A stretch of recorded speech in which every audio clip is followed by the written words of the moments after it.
Bonsoir et merci de votre fidélité renouvelée à la chaîne APTV. Il est 20h sur l'axe Diamaguène-Pikine et c'est l'heure des brèves de l'actualité présentée par Abdou Aziz Dione.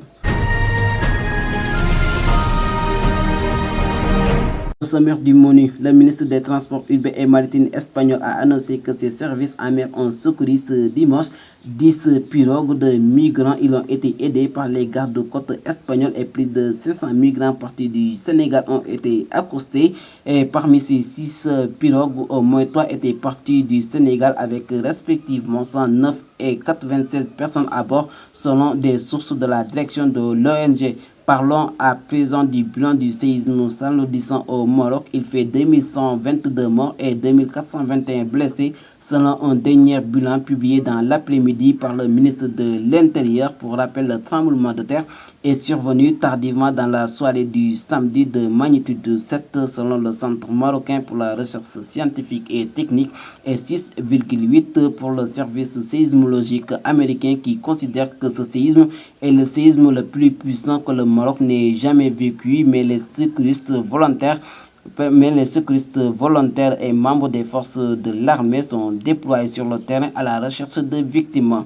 En politique au Sénégal, le Premier ministre Amadou Ba est désormais candidat à la majorité présidentielle, a été déclaré prêt à inscrire dans cette dynamique du président Macky Sall.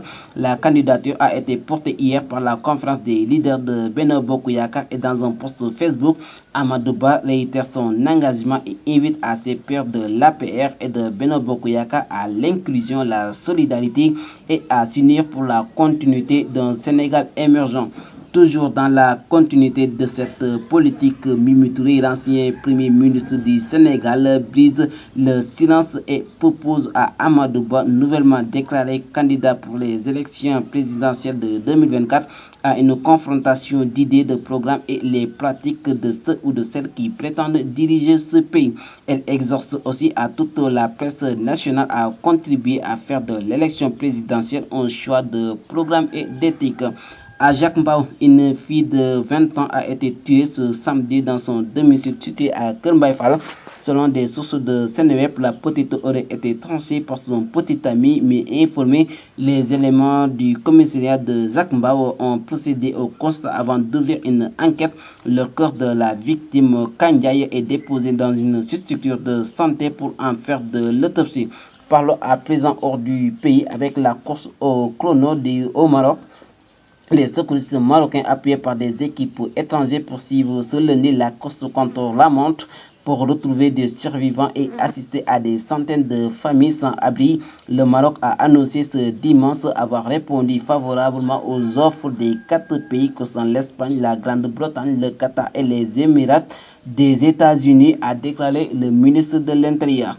Bouclons avec le sport dans un communiqué publié par un site officiel de la Fédération sénégalaise que l'instance du football a annoncé le forfait des attaquants de l'équipe nationale qu'il s'agit de Boulaya et de Ismaïla Sarr comptant pour le match amical Sénégal-Algérie qui se jouera demain 12 septembre. Selon les informations, ils sont forfaits respectivement par une lésion de muscle droit et une lésion du jambier gauche, a déclaré les examens cliniques et échographiques.